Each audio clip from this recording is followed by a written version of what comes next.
Hello and welcome to another episode of Simple Cryptocurrency Videocast presented by your host CryptoBenelux.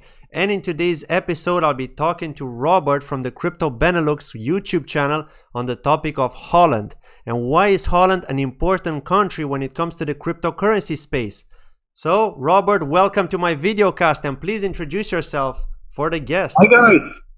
Hello, and first of all, thank you very much that you gave me the opportunity to talk to your audience as well.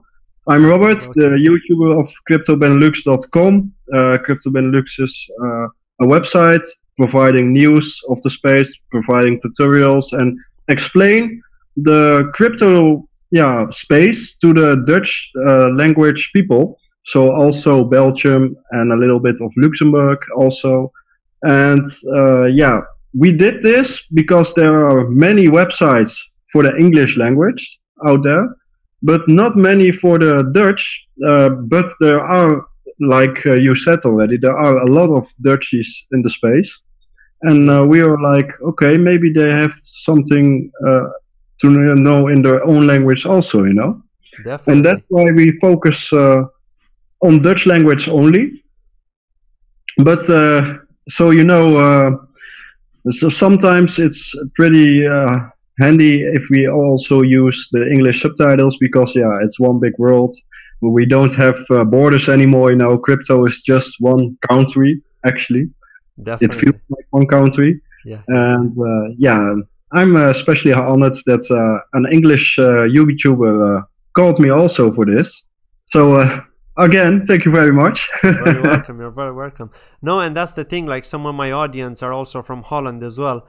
So it would have been nice, you know, to kind of introduce you, and then maybe if they're not aware of you, they can check you out as well and listen to a YouTuber, a crypto YouTuber specifically, to talk about some projects or some news in their own language, because obviously not everyone has time to check the news and to read them. So it's good because we get YouTubers like ourselves that produce a lot of content and maybe wrap up all the important news and just put them in a 15-20 minute video for people to watch or listen to in their cars, you know, like some do. So it's a very good idea.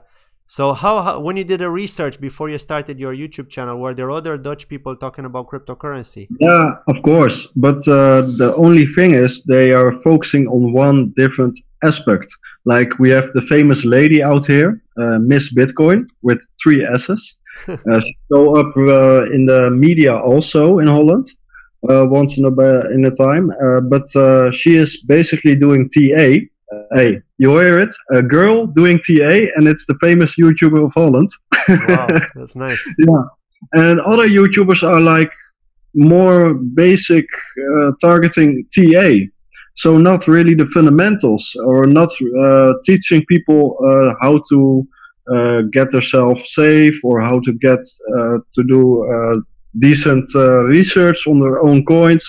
So we were like, we are here for the basics, you know, for the new people actually, because if you are new and you see videos like TA and you think like, oh, what the hell, you know?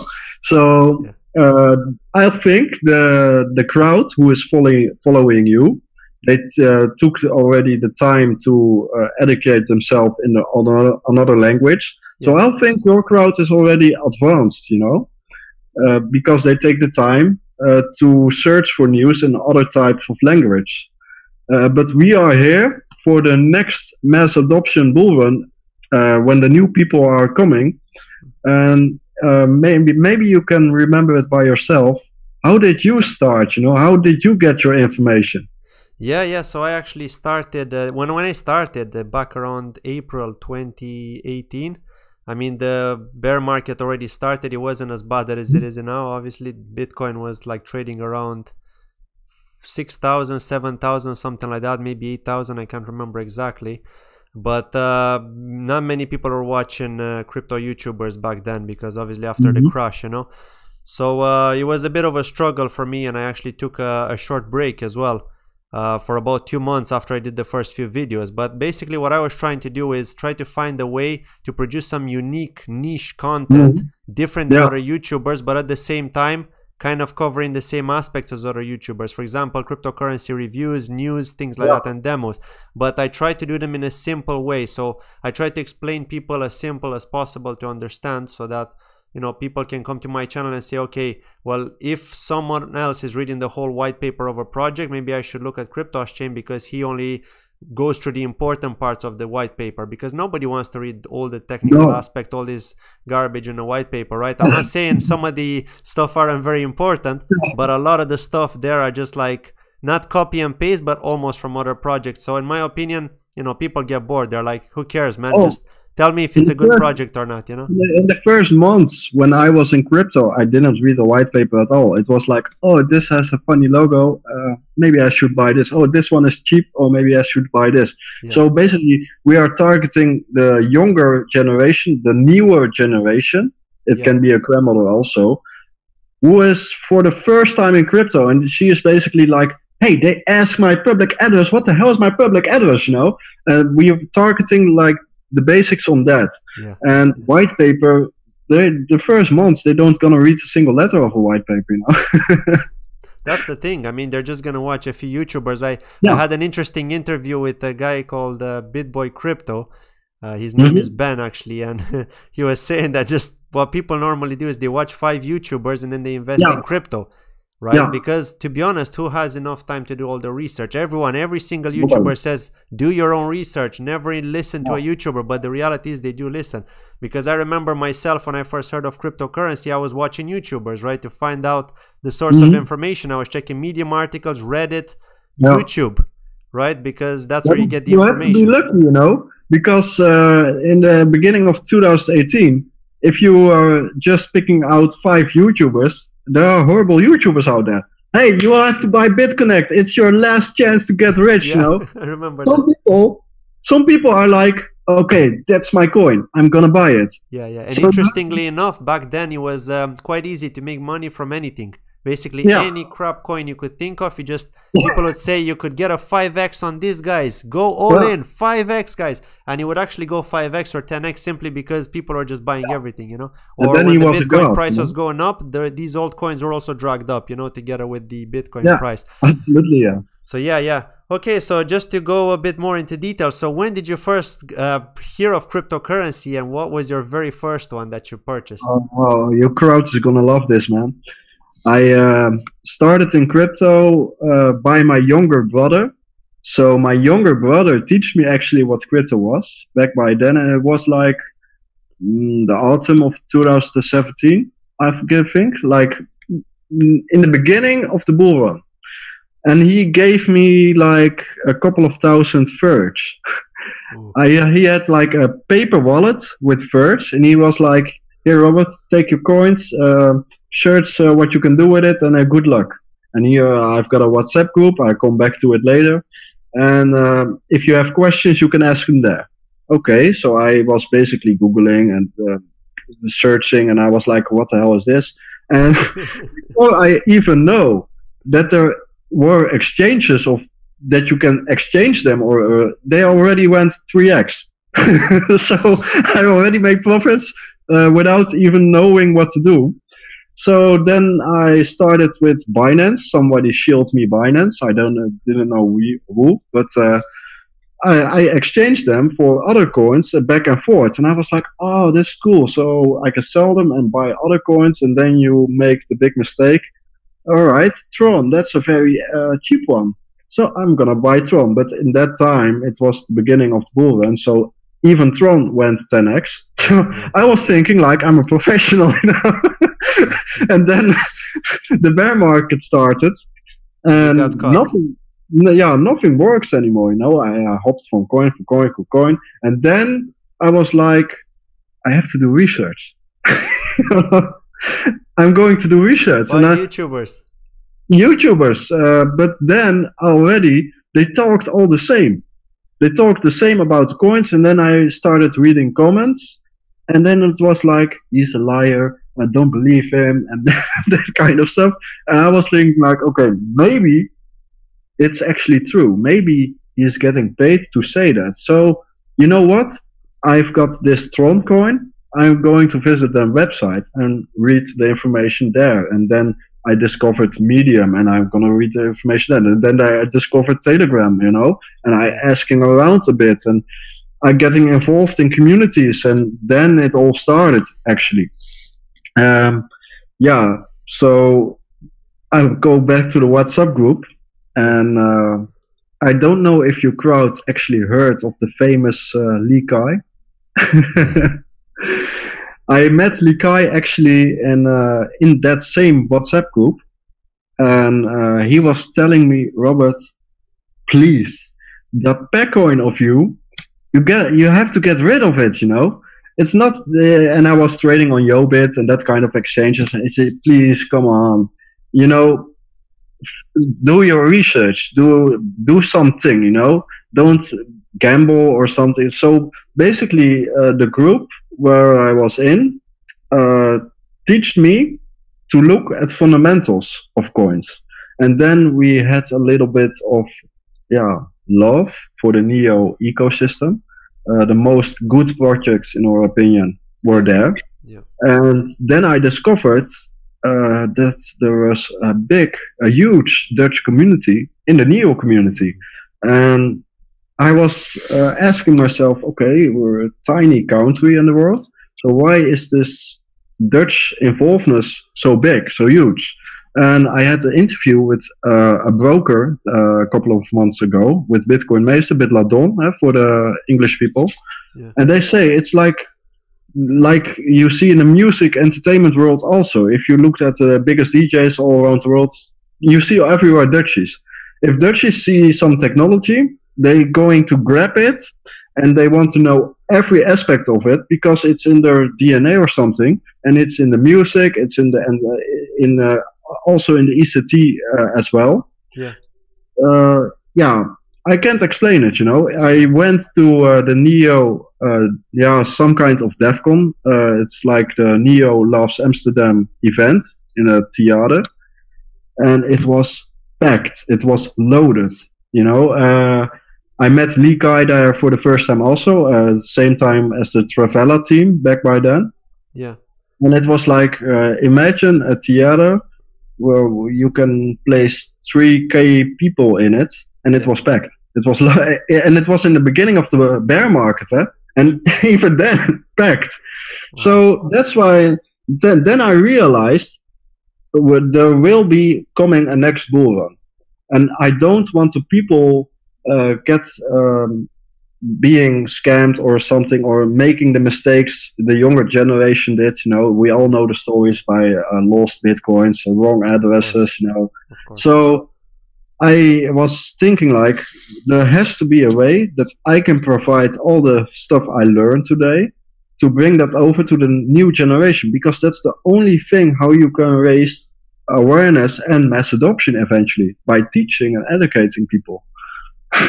So that's basically my history in crypto in a nutshell. Wow. And then it went really fast. I'm part of the Cyber Republic by Elastos. I'm not really involved anymore in the NEO community, but that's because of the fundamentals. Fantasma, we all heard about Fantasma now. Strong fundamentals, really heavy involved in there. So basically all rounds now in crypto. So now with my next question, just because of all this experience you got now from looking at different projects, talking to different people, which is your #1 favorite crypto project so far, and why? Yeah, that's difficult to say, because if I say A, the people of B will be mad at me, Doesn't matter. So if you have to be honest, 100% honest. Which is your favorite? Exactly. If you promise me to cut this part of the interview, then no. To be honest, I'm going to place it in groups, and we're going to talk about the biggest problem of today, and that's the internet, because we all know what's happening with censorships and that kind of things. And I want to highlight Elastos in here. If you want to change something, then you have to begin with the basics, and we have to get rid of the internet as we know it today. And on top of the internet, we have to use the applications to use the internet as a human being. And then I made the bridge to Fantasma. And people are like, come on, Robert, a project of like, what was it, $3-4 million dollars market. Don't get fooled of yourself. But that's the funny thing now in the bear market. You can't see on the market cap how good a project actually is. You have to deep dive in the fundamentals in the team and that kind of things. And if you see it, if you, you basically find a hidden gem by doing your own research, you know. And with Elastos the same. People are searching for Elastos and they were like, come on, 30 million market cap. No, even Tron is bigger, you know.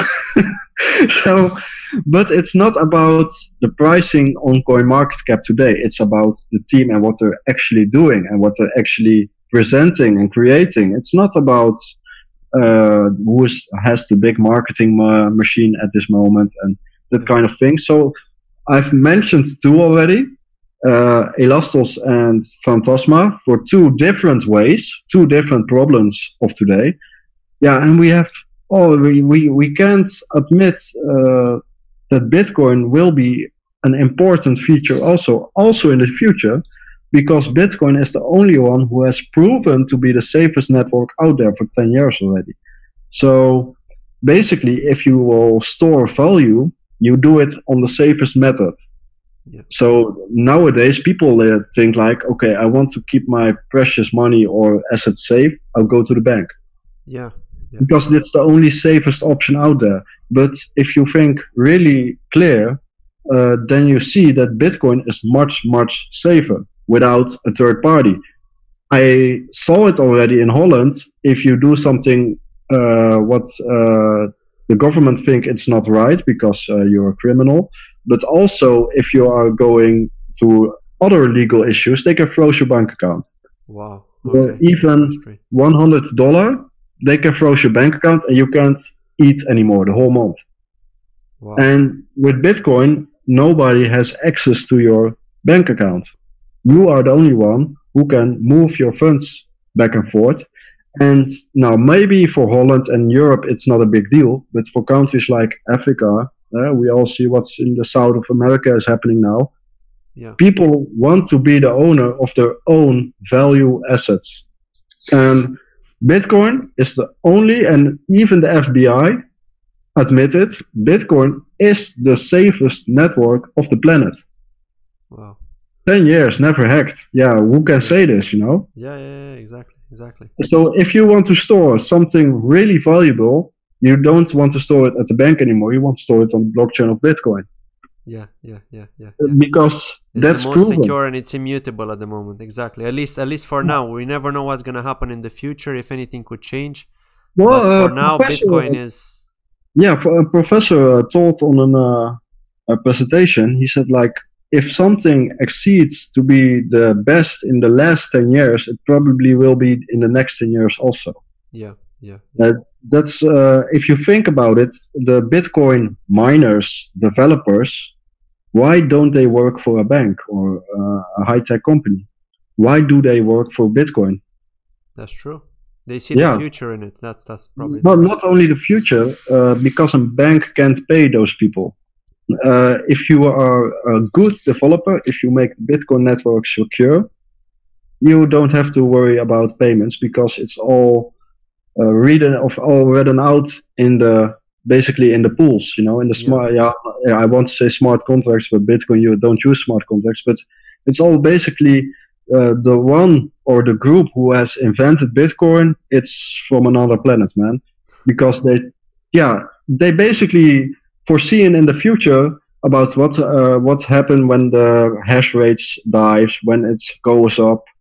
If you see the involvement, it's mind blowing. Bitcoin is still the only cryptocurrency, in my opinion, who's ready for mass adoption. Yeah. To be honest, blockchain, the actual technology blockchain did exist, and also cryptography did exist a long time ago. It's just that Satoshi Nakamoto thought of a way to implement it into digital coins, into actual currency. Yeah. This was the main secret, the main essence that not many people thought of, but the blockchain technology did exist before. So it's interesting that he was the first one to think of this idea and is like, okay, let's make this immutable asset with the blocks. I can't believe unchangeable. I can't believe back by then in 2008, one simple human thought about this all, you know, invented about this all. So I'm going to ask you a question, and you must answer me really, really honestly, okay? Okay. Is Craig right, Satoshi? No. I don't believe so. No, I don't think either. I don't It's believe one so. person. And I'll tell you the main reason why. He could simply just go to the Genesis wallet, which holds a lot of Bitcoin, and just make a simple transfer live and say, look, guys, now I'm going to make a single transfer live. This is the private key of this wallet. You too can access it. I'm going to transfer 0.0001 BTC because obviously it's like $3 or $4 just to prove you that I am Satoshi. He could have easily done. I mean, why not? Well, But, actually, there was one interesting part in an interview that they asked him. So, okay, so tell us, what was the initial price? No, what was the value of Bitcoin initially when it was first created? And he took a big break, like he took like a few second break, and he thought there was no value because it was just created. So, you know, that break is like he made him think, okay, what sort of response can I give? You know, it's like, come on, man. But for the later on this video, I'm going to tell you why Craig Wright is an absolute hero. He faked us all. He lied to us about he's being Satoshi, but he is doing one thing really right for this space. We have to thank him. And I'm going to explain at the end of the episode why. Yes, please. Because it's a shocker what I'm going to tell you guys. Please, that would be really good. But now let's move on and talk about the main topic in this. And this is going to be about Holland, because many people are interested to find out why Holland and why is it so special. So the first question is, what is the crypto sentiment like in Holland? The crypto sentiment is very low on the streets. But back in the houses, I think it lives because I am really close with Bitladon, Bitcoin Meester. It's the biggest broker in Holland, and they are not even thinking about a bear market because every week they get more volume. It's like really busy times there. And that proves, and he said it also in my interview, that proves that it's living more and more and more and more. The awareness is getting bigger and bigger and bigger. And they have almost more volume now than back by then in 2K17. Yeah. And that we don't see a bull market now is nothing to do with the awareness. Because here in Holland, they are very crypto friendly. The government here is very crypto friendly. You will hear advertising on the radio. You see advertising on television. So people know it exists. People know there is more than only Bitcoin. And now, you already mentioned it. I was with Likai at a conference in The Hague. And this conference is for every person in Holland who works in the crypto space. So we can network together. Well, I can tell you it was packed. You saw the pictures, right? Yeah, I saw some photos. Yeah, that posted on my Crypto Spirit. Yeah, they are planning a second one, and it's going to be twice as big with the crowd because there is a lot of building now in Holland. Actually, a lot of companies are getting started now with their IDs, and they have funded not by ICOs but by legal investors. By banks, by whatever, and they are building like everything you can imagine. Not coins, not exchanges, but really like school exams. Like they are starting at the universities already with teaching how to code.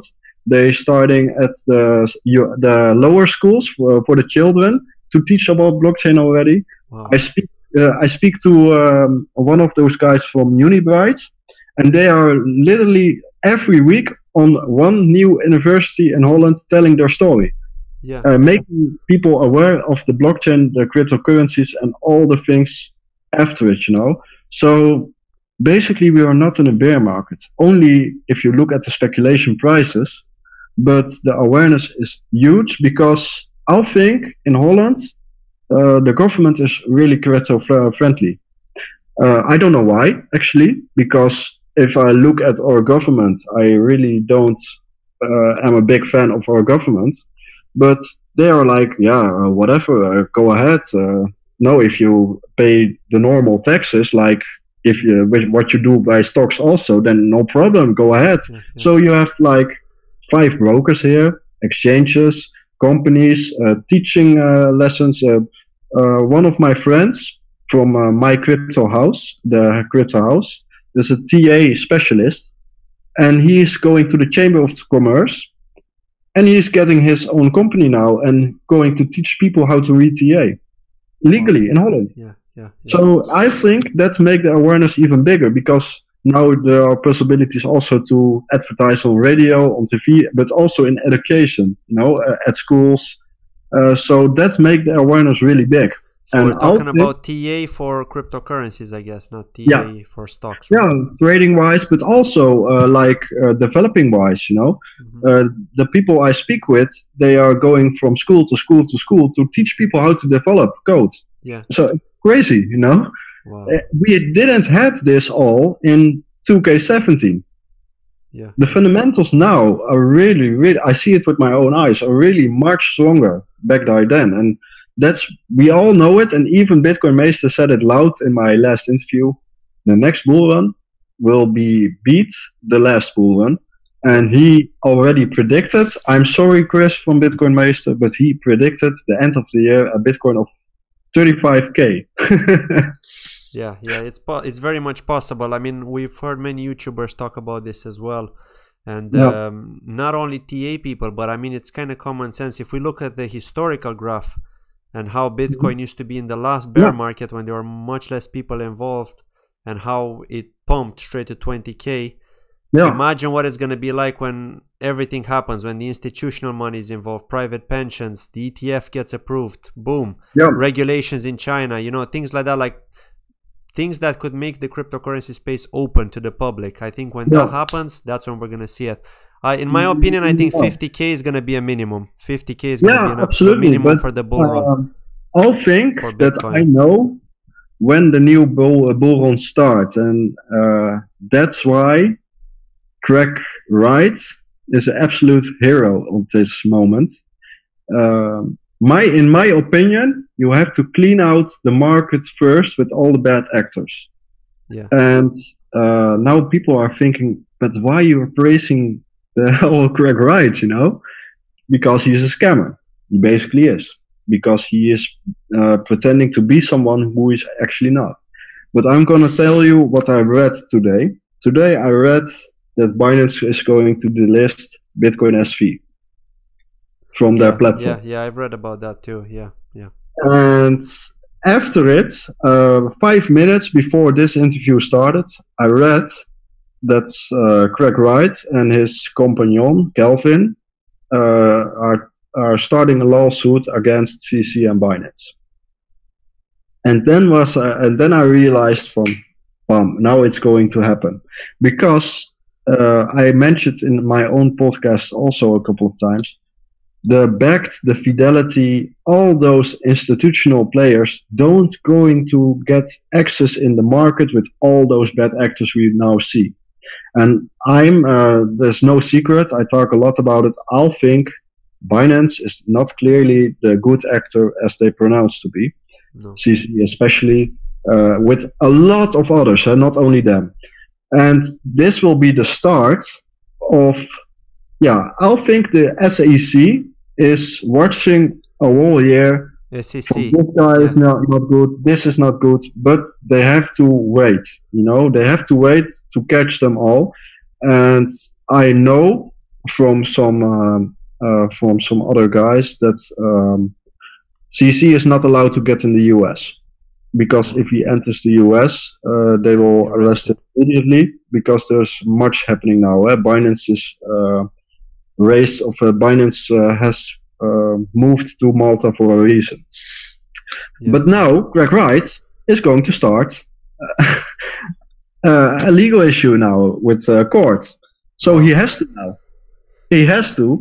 And I think in a couple of weeks and months, we're going to see a clean out with bad actors. And not only Binance have people. Binance is a good exchange for people to use, but not a good exchange for the space.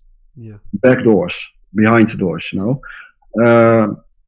I don't have anything against the exchange Binance, but I love this space. I think crypto exchange love this space very much, and we have to be honest to ourselves. There is too much happening now.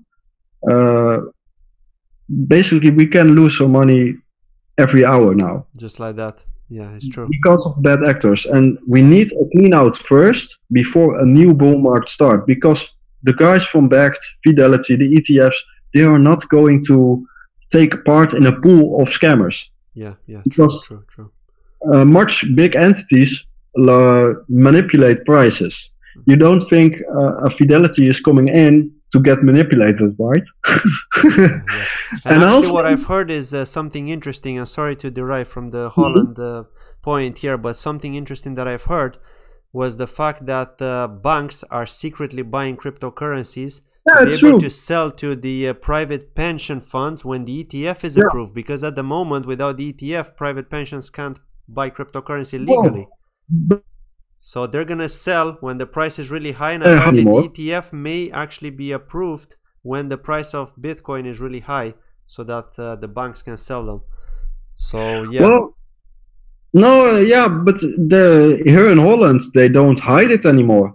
Everybody knows which company is buying crypto right now. And yes, illegally, they can't use their own name to buy crypto. Yeah. But here in Holland, you have like one of the big banks, ABN AMRO, split out in multi-companies, you know, multi-funds under it. So they are already buying crypto since 2K17, you know, and they don't even hide it anymore. They talk about it even. The biggest bank in Holland is planning to bring out a wallet for cryptocurrencies. Yeah, madness, you know.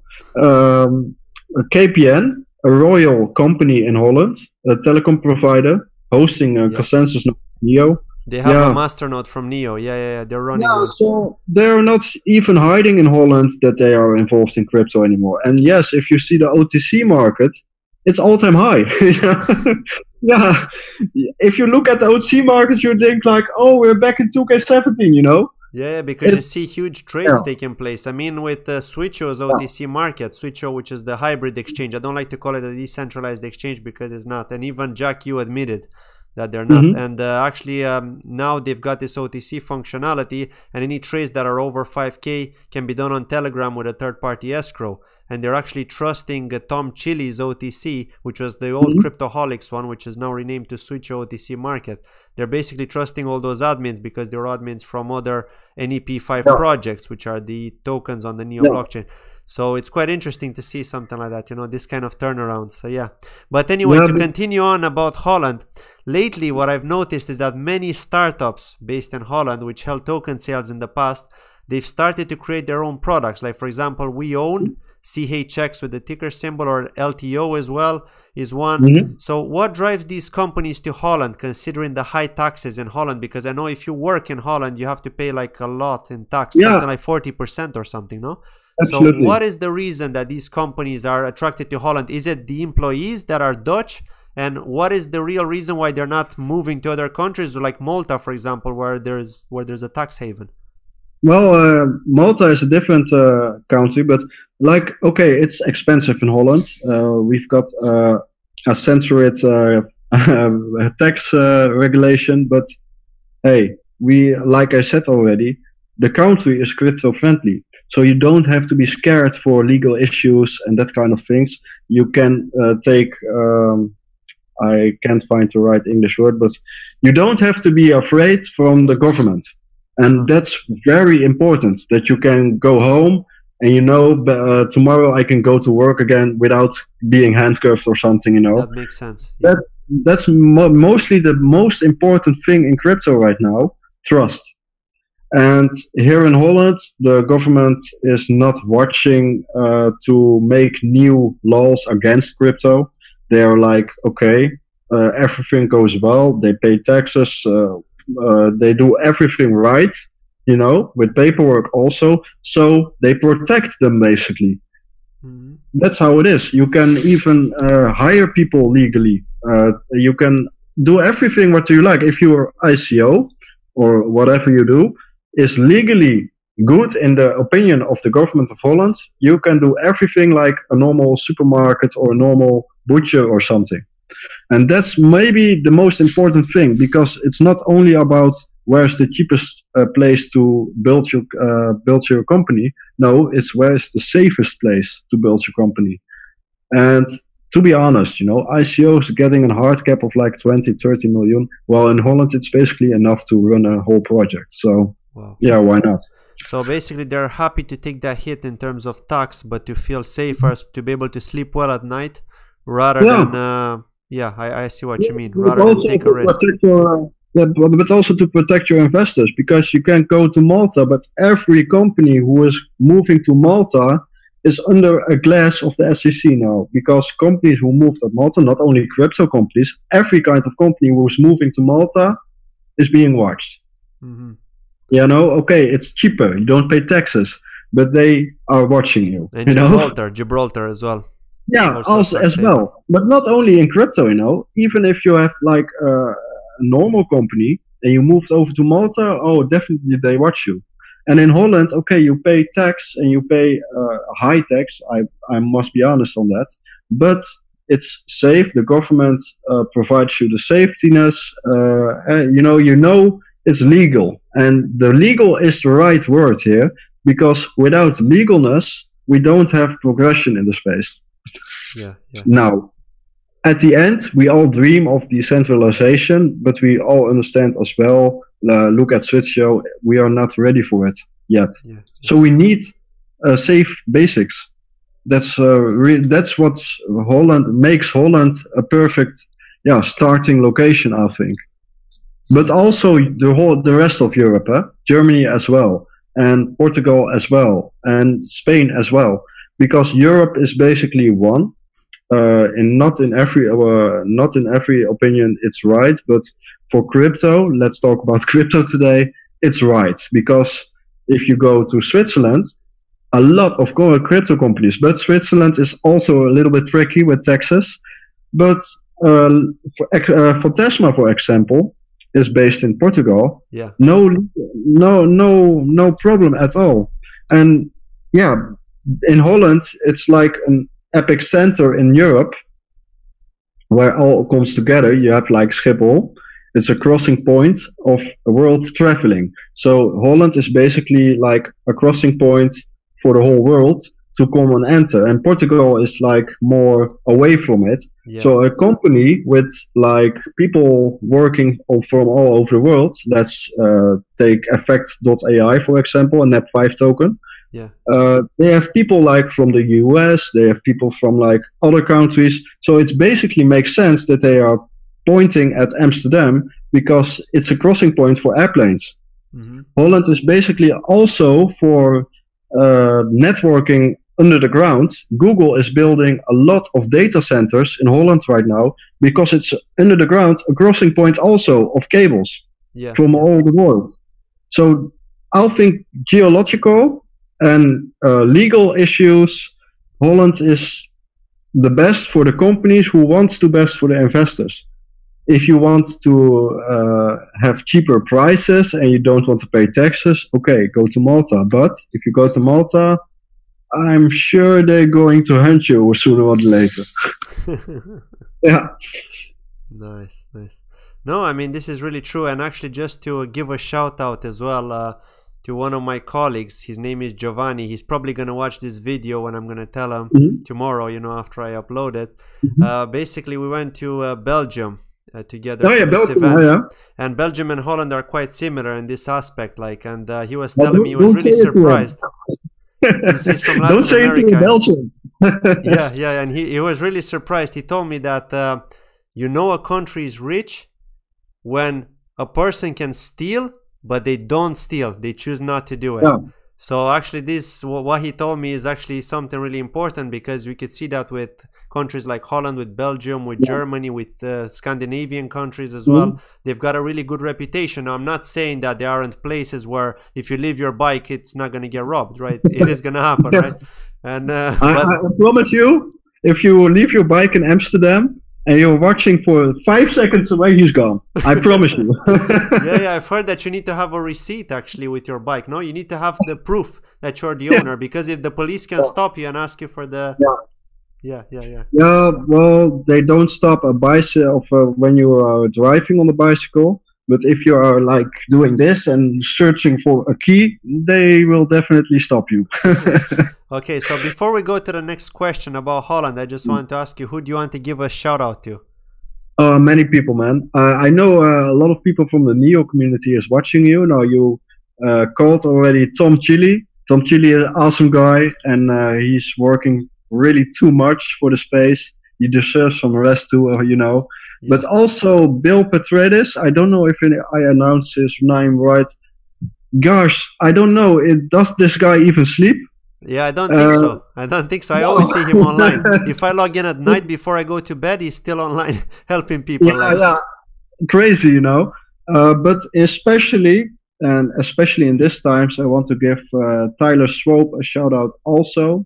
Chico Crypto, because he is doing what we all should do, telling the truth and open eyes in the space. You know? And last but not least, especially in those busy weeks, Likai, for all the madness around the project now. And big respect for the team, what they are building at this moment. Big shout out to Likai. Shout outs. And bring us that good partner. Bring us that good partner and bring us that mainnet, because everyone wants to get that Phantasma energy. Yeah. The most speculations are it's a Dutch company, but like I said earlier, I don't put my money on it. I put my money on a global company, because I have to be honest with you all, if it was a Dutch company, I already get signs, you know, because the Dutch community, you know, somebody have to see signs, and I'll think this one is a globally. Yeah. I think it's a gaming company, but I don't know which one. But I have a feeling it's a gaming one, because a lot of these crypto projects are now moving towards gaming. We've seen NEO, we've seen Ontology, we've seen Engine, which is focused only on gaming. Yeah. So yeah. Yeah, actually, somebody asked me today, hey, Robert, how are you thinking about Engine? And then I have to be honest also, I heard a lot of good stories about it. We didn't have the time yet. Not financial advice, guys. This is just like discussing the generals. But yeah, I believe Engine is a good project. Never trust a YouTuber, except this two. No, even this two, don't trust us also, because we have opinions. True. I like Ajax Amsterdam, they play tomorrow in the Champions League against Juventus. But there are also people in the world who loves Juventus, and we don't agree who is the better one. So it's the same with cryptocurrencies. I am in love with Elastos and Phantasma, for example, but some people are really in love with Tron and Ripple, and we can't agree. You know? Yeah, and that's true. That's true. Instead of the crypto space coming together and everyone agreeing and trying to help each other, you get these divided communities, and this is the reality, you know. But okay, that's that. So thank you for the shout out. So to move on to the next question about Holland, why do you personally think that there are so many Dutch people in the cryptocurrency space, especially in groups related with the NEO and NEO blockchain and its dApps, as well as Ontology? For example, with Ontology, we've got Patrick, who's a very active admin. And he is also an admin of the Hyper Dragons Go game, and also other dApps that are coming to Ontology. So he's from Holland, and also in the NEO ecosystem. Like, there's so many Dutch people. Why do you think so? Holland loves tech. I really think that is because it's not only the crypto space, but look in the gaming space as well, in the music industry as well. Yeah. I discussed this with Christian from Bitladon also, and he said, like, we are Dutchies and we're grabbing everything what's hype sensitive, and we hold it and dive deeper, but it's for centuries now, you know. And we are living basically next to each other. Holland is really small, so if I'm divided to something, it's for me very easy to yelling it out loud and the whole neighborhood hears me. And because we live together so close, you basically let people earlier known about your passion, you know. If you look, I know Sunny Decree, for example, I talked to him, a YouTuber from Switzerland. Yeah, he must use a car to see his neighbor, you know. So there's a whole another space of, yeah, how can I say it? In Holland, we are living too close together, and we are searching for. We are sensitive for tech hypes, like Pokemon Go was blasting in Holland also, but also like the DJ hype in the music industry. Everybody was a DJ. Even the butcher on the street was in his part-time a DJ. Even the guy from the supermarket, yeah, he's a DJ also, you know. when there is tech and hype, something really crazy happens by the Holland people.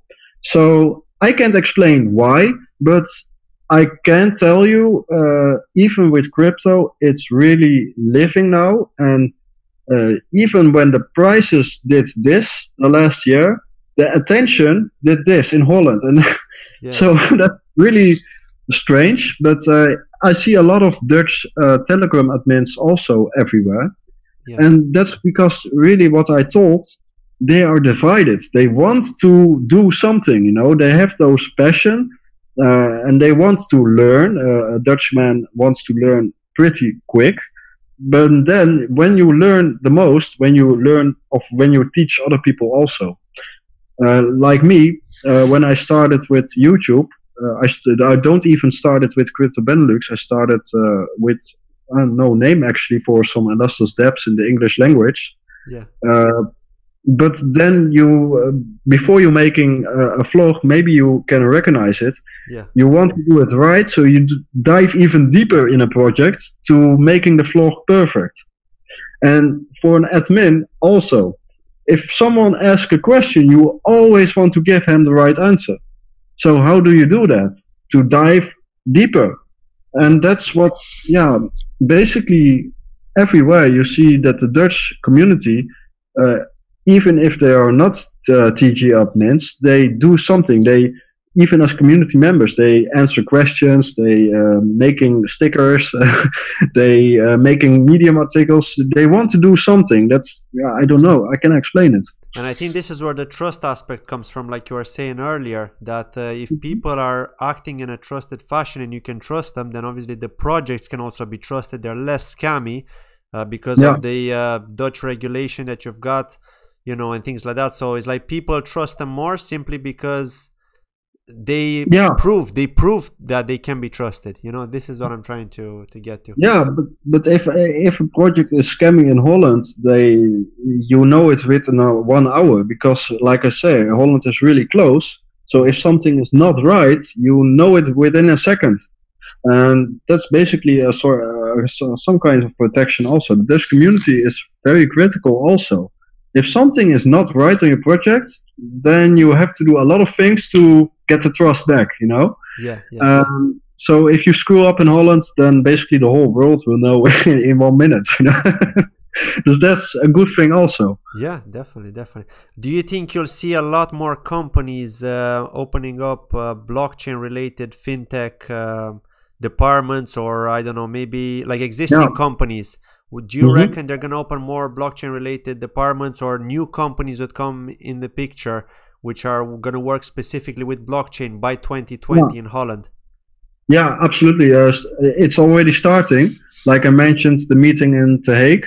Yeah. We were there with a group of 50 people, and the next group will be 150 people, because a lot of companies are starting now to develop on blockchain also, because they are watching for 2 years, they are studying for 2 years, and now they decide, I don't know why, but they decide in 2019, okay, we're going to start. Like last week, I spoke to a company who is building houses everywhere in Europe, and they want to tokenize the houses, and so that everybody can invest in houses, even it's a tiny bit, you know, crazy. A different kind of companies, not only tokens or coins or exchanges, but also, you can't imagine, like, teaching how to write a smart contract with only a computer mouse, you know, that kind of crazy concepts is booming now. And like every week I hear a new company is starting,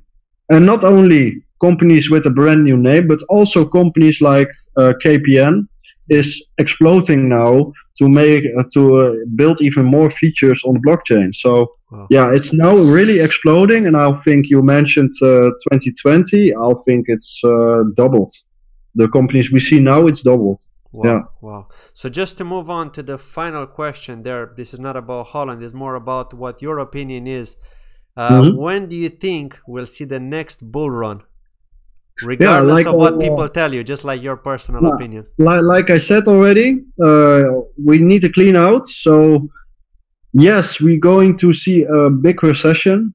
Not because we can't explain it, but we have to clean out the bad actors, the gamblers, the moon boys, the scammers, and that it's going to happen. I trust, believe me, it's going to happen. And I'll think today was the start when Bitcoin SV is delisted on Binance. It will be the start of the cleaning, I'll think. But after the cleaning, then you see the green lights of ETFs, then you see backed. How long it's going to take? Now, well, our space is really dirty, so I don't know how long it takes to clean it up. But if I have to pick a moment, I'll think in now. Yeah. Okay, people don't going to like me, but between 2020 2021. Okay, interesting. Because if you see the waves, you see like, oh no, at the end of 2K19 will be normal if you see the waves back by then. But we have a new feature now, and that's the cleaning feature, and it's going to take time. Cleaning phase, you mean? Yeah. But after it, the top of 2017 will be nothing. Then you see the highs you can't imagine now. Interesting. Yeah, absolutely. The second person to say that 2020 will be the hindsight. But I'll base this because we saw a massive increase in Bitcoin, like 20K, with no fundamentals at all. Now, like what I said the last hour, with all those buildings, all those companies, everybody is building, making people aware. I'll think the next bull run is going to be insane. Yeah. Really insane. But we have to do one thing more, and that's cleaning. Yeah. And trust me, when the space is clean enough, the bomb will explode. for real. It's gonna go running. Like a bull, huh? Then if you miss that one, then you're that's gonna suck. Cool. Well, I'd like to thank you very, very much for talking to us, and I'm sure that the viewers are going to be really happy as well. I'm very honored, and my last shout out goes out to you for inviting me. And I've got a special thing for you also, but I can't tell it on camera. But people will know sooner or later. So thank you again for Crypto's Chain. I look forward to. Thank you very much. So yeah, do check out CryptoBenelux. Robert is his name. He does have a website, so I'm going to post it in the description below for CryptoBenelux. If you're Dutch and you're interested to find out information about cryptocurrency, educate yourself in the space in Dutch, in your own language. He has a YouTube channel, he has the website. He's also on Telegram. I'm going to be posting all 3 links in the description below, so do check him out. Do subscribe to his channel, show this guy some support. He's been breaking a sweat, trying his best to help people, in the space. So big shout out, and CryptoBenelux, thank you very much, Robert, for joining. I'm really blushing now at the moment, man. Thank you very much for joining, and thank you for watching the video. I really appreciate it. Don't forget to hit the likes, okay? Big shout out to all of you also. Thank you. Take care. Goodbye.